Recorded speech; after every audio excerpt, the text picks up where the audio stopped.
ताज़िया कौन सा जायज़ है? जो इमाम हुसैन रदियल्लाहु ताला अन्हु का रोज़ा है उसका नक्शा बनाओ, वो जायज़ है। लेकिन ये कुतुब मीनार, ये ताज महल, ये लंबी लंबी सुरंगों की तरह, ये जायज़ नहीं है। लाल किला बना दिया, कहीं ताज महल बना दिया, ये जायज़ नहीं है, बल्कि ये हराम है और बहुत बड़े गुनाहगार हो रहे हो तुम लोग।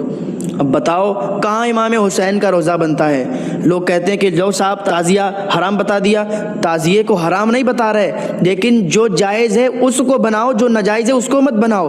अब कहाँ लिखा हुआ है और कहाँ तक सही है कि दिल्ली का तुमने लाल किला बना दिया, ताज महल की तरह बना दिया, लंबी सुरंगों को बना दिया और फिर उसको आपस में जिताई करवाते हैं कि मेरा जीत गया तेरा हार गया, तेरा हार गया मेरा जीत गया। अगर हमारा 5 लाख का है और तुम्हारा 3 लाख का या 2 लाख का है तो हमारा जीत गया तुम्हारा हार गया।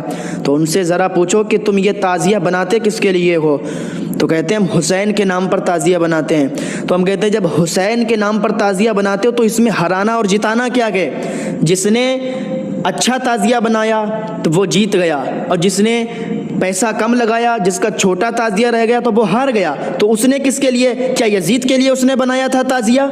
उसने भी तो हुसैन के नाम पे ताज़िया बनाया था। लेकिन कहने का मकसद ये कि ये सब हराम है। तुम्हारा ये आपस में लड़ाना जिताना भी हराम है और तुम्हारा वो सुरंगों की तरह ताज़िया बनाना भी हराम है। ताज महल, लाल किले और कुतुब मीनार की तरह वो ताज़िया बनाना भी हराम है। अगर ताज़िया बनाना चाहते हो तो इमाम हुसैन के रोज़े की तरह शक्ल में ताज़िया बनाओ और उसको घुमाओ नहीं, उसको एक जगह पर रख दो। यही तरीक़ा हमारे बुजुर्गान दीन का था। इमाम हुसैन का रोज़ा बनाते और उसको एक जगह पर रख देते थे। लेकिन तुम्हारा तरीक़ा क्या है?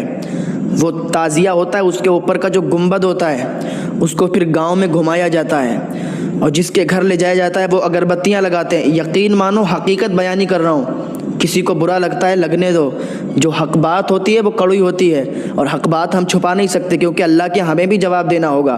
तो वो गुंबद घुमाया जाता है और जिसके घर वो गुंबद चला जाए तो वो कहता है बड़ा करम हो जाएगा इमाम हुसैन का, अब सब गम और सब परेशानियां दूर हो जाएंगी। इमाम हुसैन का माज़अल्लाह सर मुबारक हमारे घर आ गया है, उसको इमाम हुसैन का सर समझते हैं। कहीं कहीं पर जो लंबे लंबे ताज़िए होते हैं उनके ऊपर जो गुंबद होता है उसको घुमाते हैं, बड़ी अच्छाई समझते हैं एक दूसरे के घरों पे ले जाते हुए। और फिर वो ढोल तमाशों के साथ आगे आगे वो गुंबद होता है और पीछे पीछे ढोल ताशे बजते हैं, लोग उसमें मातम करते हैं। हम उनसे पूछते हैं कि तुम मातम किसके नाम पे करते हो? अगर तुम्हारे घर कोई मर जाए क्या तुम मातम करोगे? और क्या ये तुम समझते हो कि इमाम हुसैन मर गए? तो सुनो कुरान की आयत है, वला तक़ूलू लिमन युक़तलू फ़ी सबीलिल्लाहि अमवात, के जो अल्लाह की राह में शहीद होते हैं उन्हें मुर्दा ना कहो। वल अहयाउ वलाकिन ला तशउरून, बल्कि वो ज़िंदा हैं। तो ज़िंदों पर ये गम कैसा, ये रोना कैसा कि तुम 10 तारीख़ हो? अरे भाई रोना तो हमें इसलिए चाहिए कि इमाम हुसैन पर करबला में बहुत जुल्म हुए, बहुत जुल्म सहा इमाम हुसैन ने। किसके लिए? अपने नाना की उम्मत के लिए। और आज उनके नाना की उम्मत क्या कर रही है? ये उनको तकलीफ़ पहुंचाना हुआ कि उनके नाम के ताज़िए बना के, लंबे लंबे ताज़िए बना के और ढोल ताशे बजा के और मातम किया जा रहा है, गुंडागर्दी की जा रही है। हाँ, हकीकत बयानी कर रहा हूँ।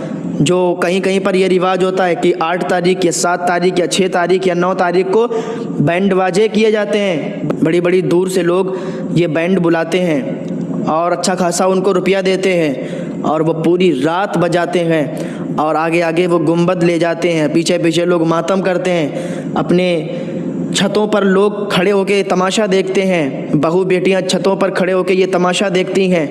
बताओ ये क्या जायज़ है?